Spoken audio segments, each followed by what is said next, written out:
Geng, rak, okey, bermacam-macam serbaguna. Okey, nak simpan barang-barang pantry, okey, alat-alat sukan ataupun piala-piala. Ni rak bambu bambu. Okey, sebelum yang tingkat 5 tingkat. 1 2 3 4 5. Okey. Di atas. Pemasangan pun mudah, harga pun murah. Okey, boleh kira sekali. Cantik, solid, padu kuat. Okey, dia bagi rengki, skru dengan screwdriver dan ini untuk pintu dia ada 5. Ada 5. Ada 6. Okey, ada 6. So nanti kita akan pasang pintu dia, tengok macam mana. Okey. Ni dia punya kiranya lantai dia lah.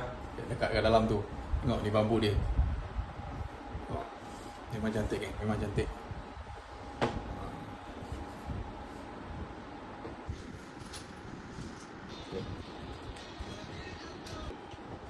Dah pilih. Dah.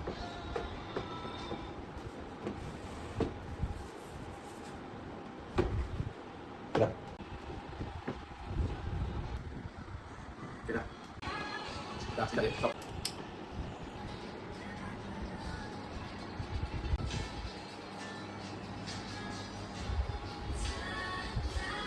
Okay, ni pintu dia. Okay, ada 2 unit. So, dia akan dibagi macam ni. Okay, ikut je lubang ni, ada lubang kan? Ni. So, dia masuk kat sini lah, ni lubang dia.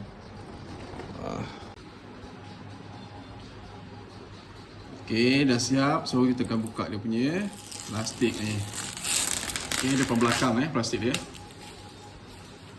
Geng, dah siap pasang dah. Tengok. Sekejap lagi kita isi barang-barang yang kita nak isi. Saya dah letak piala kat sini.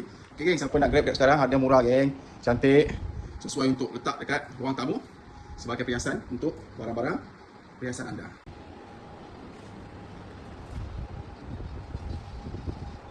Geng, inilah dia. Ni hasil dia. Cantik tak? Cepat-cepat grab, geng. Sebelum habis stok. Barang pun tak banyak ni.